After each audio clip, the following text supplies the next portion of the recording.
I'm John Leonard, a corporate lawyer in Denver, Colorado with the law firm of Fairfield and Woods. We're a full service law firm.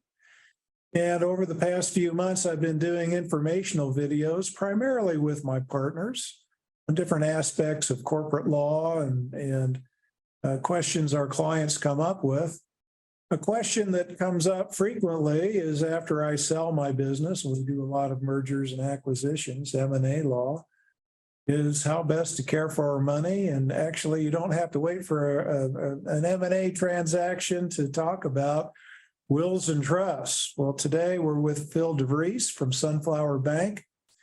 We're going to do a series of videos on trustees for your trust and the difference between a personal trustee and a corporate trustee. So, Phil, thanks for taking time out of your day to talk about trusts and how a trust works and who a trustee is. First of all, what is a trust and when would you use it? Why would you use one?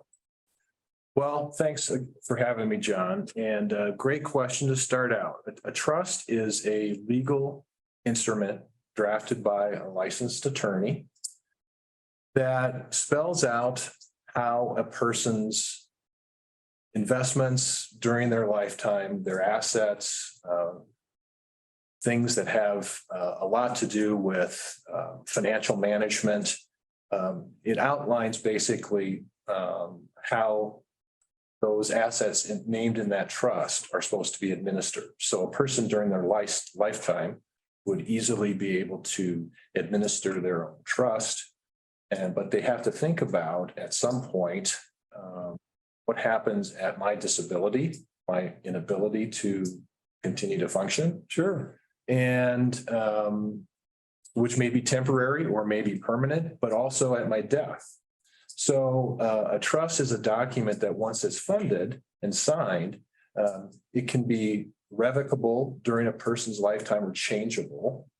But once that person becomes disabled or dies, that agreement becomes permanent and becomes irrevocable. Sure. So it takes a lot of consideration to determine whether or not it makes sense to have a trust in your circumstances. Sometimes a will suffice in certain circumstances, but it really does depend on a person's circumstances. And the fact that a person would come to me after having visited with an attorney is a great approach. Having that, at least that base of knowledge in a discussion with a legal professional. So when you make a trust, there's the beneficiary of the trust. Excuse me. But then there's somebody who administers it, and that's a trustee. That's correct. And what are my choices for trustees?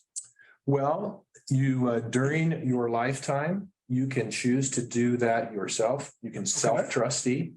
And a lot of people who are successful in business management may or may not have sufficient time or resources to do that themselves.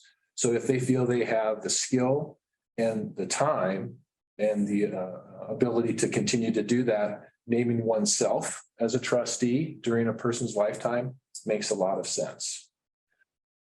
Perhaps it's an elderly couple. Maybe it's the parents of a business owner that's in of your clients, and they may not be as able. They may be willing, but not as able to take care of those functions of bill paying and taxes and all of the administrative, coming up with the right insurance plans, Medicare selection, those types of things. So a business person could be his own trustee or her own trustee. They could use a spouse or a family member or friend, but then they could turn to like you as a corporate trustee. Just tell me briefly, what is a corporate trustee?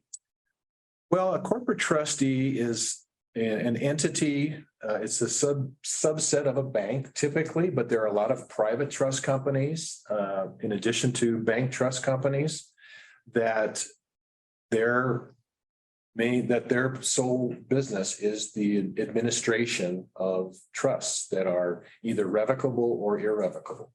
So a corporate trustee goes on in perpetuity. It does not have a lifetime like a person. It doesn't become disabled. So a corporate trustee has a lot of benefit for someone that's looking for somebody to step in and be consistent and have a long-term approach with the management of the trust. Well, good enough. We're going to go to another video and talk more about when to use a corporate trustee.